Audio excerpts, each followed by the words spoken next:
Everyone, आज जो है हम मल्टी डोर पे डेमो करने वाले हैं। जब भी हम रेफ्रिजरेटर को इंस्टॉल करने जाते हैं कस्टमर के घर पे, तो सबसे पहले हम क्या करते हैं, पैकिंग चेक करते हैं। इसका पैकिंग में देखते हैं कहीं पे डैमेज तो नहीं है। इनकेस डैमेज है तो उस डैमेज का फ़ोटो लेंगे और उस डैमेज को फ़ोटो के साथ हमने अपने सिस्टम पे अपलोड करवाना बैकएंड को बोलकर, ठीक है। उसके बाद अगर वो ठीक है, कहीं डेंट स्क्रैच नहीं है, तो पैकिंग को सीधा उठाएंगे। उठाने के बाद सारा पैकिंग मटेरियल उस पैकिंग में डालेंगे। उसके बाद रेफ्रिजरेटर को चेक करेंगे कहीं पे डेंट स्क्रैच तो नहीं है, ठीक है। अगर बिल्कुल ठीक है, उसके बाद हम इसकी इंस्टॉलेशन करते हैं। इंस्टॉलेशन करने के लिए हमारे को सबसे पहले पावर पॉइंट चाहिए। पावर पॉइंट के अंदर हमारे को जो लाइन चाहिए वो 220 वोल्टेज न्यूट्रल है, लाइन के अंदर होना चाहिए। लाइन फेस और अर्थ के अंदर 215 वोल्टेज होना चाहिए और न्यूट्रल और अर्थ के अंदर 5 वोल्टेज होना चाहिए। अगर इतना वोल्टेज आ रहा है तो इट मीन्स कस्टमर क्या वोल्टेज इज वर्किंग होती है। देन नेक्स्ट आइए वायर लगाएंगे। वायर लगाने से पहले हमने क्या करना है, पहले 5-5 इंची का जहाँ पर लगाना है, बैक साइड में, राइट साइड में और लेफ्ट साइड में 5-5 इंची का हमारे को स्पेस कंपलसरी चाहिए होता है, ठीक है। उसके बाद हम स्विच को ऑन करेंगे। जैसे स्विच ऑन करते हैं हमारी मशीन -18 और +5 रेफ्रिजरेटर की जो सेटिंग है वो +5 पर आती है, ठीक है। ये कंपनी का डिफ़ॉल्ट सेटिंग है। अगर हमने चेंज करना है तो रेफ्रिजरेटर को हम 2 डिग्री से लेकर 8 डिग्री तक ले जा सकते हैं, ठीक है। इसी तरीके से फ्रीज़र का टेम्परेचर -16 से लेकर -24 डिग्री सेंटीग्रेड तक हम लेकर के जा सकते हैं, ठीक है। एक इसके अंदर ना फ्लैक्सी टेम्परेचर, यानी कि इसके अंदर ये 4 डोर होते हैं। 2 रेफ्रिजरेटर कंपार्टमेंट होता है, ऊपर के दोनों रेफ्रिजरेटर कंपार्टमेंट है, नीचे के दोनों फ्रीज़र कंपार्टमेंट है। बट इसका नीचे का जो राइट हैंड का डोर है, इसको हम एज पर रिक्वायरमेंट रेफ्रिजरेटर में कन्वर्ट कर सकते हैं। वो फंक्शन है फ्लैक्सी। फ्लैक्सी को करने के लिए हमने क्या करना है, पहले फ्लैक्सी का बटन प्रेस करेंगे। ये फ्लैक्स में 2 डिग्री सेंटीग्रेड आ रहा है, यानी कि अभी ये रेफ्रिजरेटर मोड के अंदर डाला हुआ है किसी ने। अगर हमें चेंज करना है तो हम यहाँ से टेम्परेचर चेंज करते हैं। सबसे पहले ये 0 पे जाने के बाद फिर एक बार प्रेस करेंगे तो माइनस में चला जाएगा। माइनस में हम 3, 4, 5, 6, 7, 8, 9, 10 -18 डिग्री सेंटीग्रेड तक इसको लेके जा सकते हैं। 18 के बाद वो फिर से रेफ्रिजरेटर में चला जाएगा। ये प्लस टेम्परेचर आ गया, यानी कि रेफ्रिजरेटर टेम्परेचर ये 8 से लेकर 2 डिग्री से लेकर 7 डिग्री तक जा सकता है। जहाँ पर भी हमने रखना है इसको उस हिसाब से हम सेट कर लेंगे। अभी मैंने -3 रखा है, ठीक है। तो ये क्या कर रहा है, रेफ्रिजरेटर कंपार्टमेंट से जब फ्रीज़र कंपार्टमेंट के अंदर कन्वर्ट होगा तो इसको 6 to 7 आवर्स का टाइम लगता है, ठीक है। उसके बाद आता है नीचे मोड के अंदर क्या है, यहाँ पर मोड में ये टेम्परेचर दे रखा है। जैसे कि सबसे पहले लगाते हैं हम सुपर कूल जैसे लगाएंगे 2 डिग्री सेंटीग्रेड आ जाता है यहाँ पर। सुपर कूल में 2 डिग्री सेंटीग्रेड, ठीक है। ये सुपर फ्रीज़र में 24 degree centigrade, -24 degree centigrade.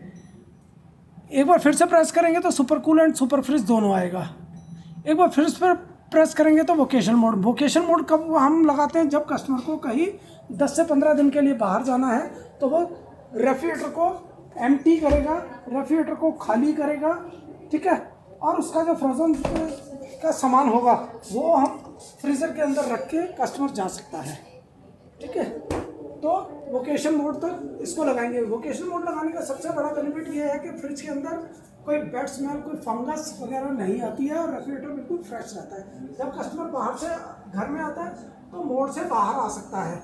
Mode से बाहर आने के लिए उसको क्या करना पड़ेगा, पहले इसको अनलॉक करना है। मोड का एक बार बटन प्रेस करेगा, super cool, super fridge and normal mode में आ जाएगा ये, ठीक है। जहाँ पर भी रखना है। अगर हम सुपर कूल लगाते हैं 2 डिग्री सेंटीग्रेड आता है, जो 6 घंटे के लिए एप्लीकेबल रहेगा। 6 घंटे बाद अपना प्रीवियस सेटिंग में आ जाएगा। इसी तरीके से अगर हम सुपर फ्रीज करते हैं तो सुपर फ्रीज 24 घंटे के लिए एप्लीकेबल रहता है। 24 घंटे तक सुपर फ्रीज में चलेगा, उसके बाद नॉर्मल अपना प्रीवियस सेटिंग में आ जाएगा, ठीक है। ये इसका सेटिंग्स है। अब आते हैं रेफ्रिजरेटर कंपार्टमेंट के अंदर। ये इसका रेफ्रिजरेटर कंपार्टमेंट है। इसके अंदर जो भी हम खाने का सामान बचता है वो सब स्टोर कर सकते हैं। आटा, दाल, सब्जी जो भी हमारा बचता है बना हुआ, ठीक है। इसके अंदर हमने क्या रखना है, फ्रूट वगैरह रख सकते हैं। इनके अंदर हम वेजिटेबल वगैरह रख सकते हैं, ठीक है। ये जो है ये कॉस्मेटिक बॉक्स है। इसके अंदर हम लेडीज़ जो है अपना कॉस्टली कॉस्मेटिक रख सकते हैं या फिर मेडिसिन वगैरह रख सकते हैं। इसके अंदर बॉटल रखनी है, जो पानी ठंडा करने की बॉटल होती है, इधर बड़ी बॉटल आ जाएगी, इधर छोटी बॉटल आ जाती है। एज़ पर रिक्वायरमेंट हम इसको ऊपर नीचे भी सेटिंग कर सकते हैं, ठीक है। इसी तरीके से इधर भी ऐसे लगाना है।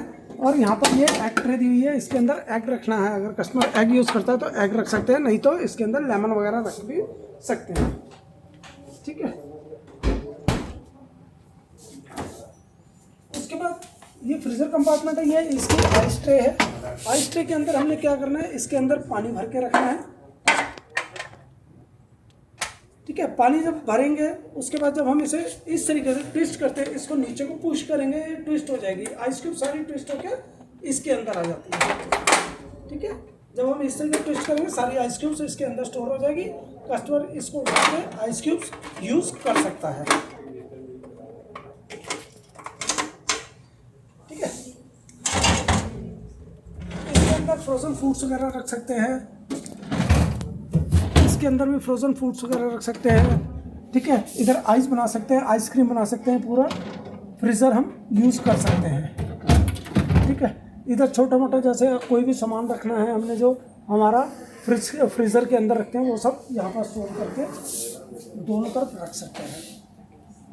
ये फ्रिज जब भी रनिंग कंडीशन में होता है ना, इसकी ये साइड वॉल हीट होती है, तो आप घबराइए नहीं, क्योंकि ये इसके अंदर फंक्शन डाला हुआ है, ठीक है।